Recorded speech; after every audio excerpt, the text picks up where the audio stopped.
So Isaiah, what's a linear pair? They're on the same line. Okay, they're on the same line. What else? Anything else you can tell me about that? They equal 100, Go ahead. 180 degrees. They equal 180, so each of them equal 180 degrees? Yeah. Together they equal 180 degrees. Anything you want to add? Anything we want to add over here? Okay, so see if you can draw what that would look like based on what he said. What would a linear pair look like? He said there are two angles on the same line, and he said that they equal 180 degrees.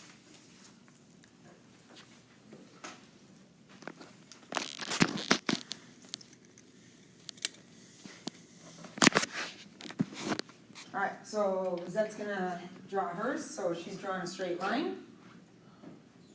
She's cutting it with an angle, and then she used an example of 150 and 30. You don't have to do that, okay? But she's showing that they add up to be 180 degrees. What do you guys think? All right, so that's an example. And so the idea here is that you need to know then the measure of their angles are, you could do two things here. You could say 180 degrees, or we can use a word.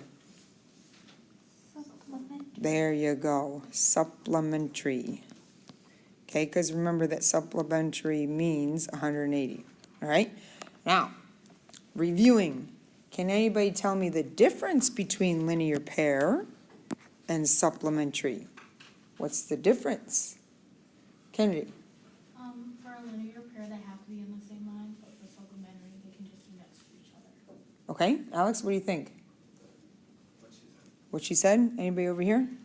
Same thing. That is absolutely correct. Good job. Okay, so remember, we're going to move into like the idea of parallel lines. Okay, we're going to have parallel lines cut by a transversal.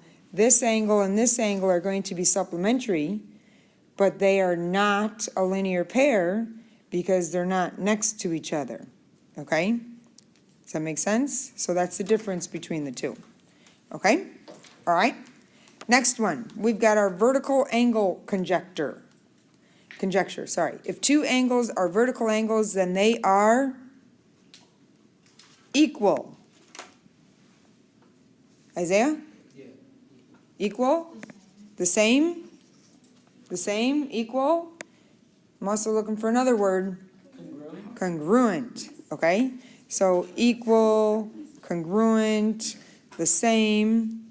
Okay? And then, so remember, vertical angles are angles that are formed by two lines that are intersecting, and they are like diagonal from each other. So tick, tick. All right, so those are the two key concepts for today. Now what we're going to do is we are going to apply it. So in example number 1, we got to figure out the measure of angle A, B, and C. So to help you out, number 1, can anybody tell me what this angle is right here that I just marked in blue? What'd you say? 112 degrees. Do you agree with him? Okay, so if that's 112 degrees, what's the measure of this angle over here? Okay, if that's 112, what's B? Okay, that was easy. So B is equal to 112 degrees, all right? How can I figure out what A and C are, and what can you tell me about A and C? What's true about them? Jonathan? Can you tell me anything you know about A and C? They're going to be congruent because what are they? Very good. Okay, so they're going to equal each other. How can I figure out their measure? Okay? 180 minus 112. Very good. Since these two are a linear pair, 180 minus 112 gives us 68 degrees and 68 degrees.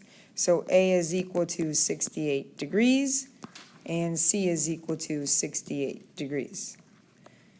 Questions on that? So two concepts that we just used there. Number 1, that linear pairs add up to be 180 degrees, so we did 180 minus in order to figure it out. And then Jonathan, told us that A and C had to be, congruent to each other, okay? All right, example B. What concept are we going to use here?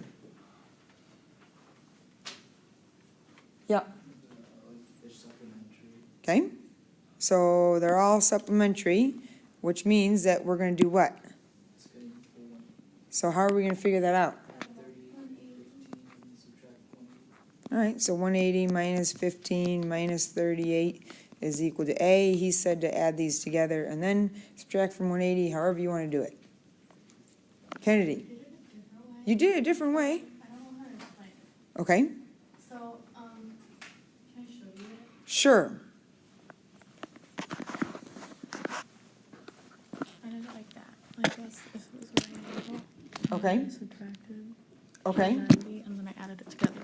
All right, so what she did was she took A and cut it into 90 degrees, 90 degrees, did 90 minus 15 and figured out that was 75, 90 minus 38 and figured out that was 52, and then added those two angles together. What do you guys think about that? Yeah, does it work? What did you get for A to equal? 129. How about 127? Okay, so 75 and 52 had to be 127, and then it works the other way. Now, Kennedy, it's very creative, I like it. It is a little bit more work, though, okay? All right. All right, example 3. Now, just so you know, just because they have A, B, C, doesn't mean you have to start at A, but you're more than welcome to start at A. If you think about example 1, we started at B. Start wherever you want, okay? So, ideas. We need to start hearing from new people. Ellis. Well, since 25 degrees is congruent to C, wouldn't that mean that the angle of C is 25 degrees? Okay, he's kind of asking a question, so what do you guys think? Or I mean, like, Yes. yeah. You agree? Yeah. All right, so he says C is equal to 25 degrees. All right? Next. Vium, what about you? I think that B will be 55. Okay, and how'd you get 55? I added 25 and 100. That's 125. 180 minus 125 is 55. Okay, so he got B to be 55 because he used the idea that these three angles add up to be 180. Okay? All right, Jonathan? A is 70 degrees because 180 minus 110 is 70. So A is equal to 70 degrees. He used the idea of supplementary angles. Okay? Alex? I'm stretching. Oh. Looked like you were raising your hand. All right, questions? So big idea from today is make sure that you understand the concept of supplementary angles, linear pair, they have to add up to be the 180. A lot of times you'll probably end up subtracting rather than adding, and then vertical angles are congruent, okay?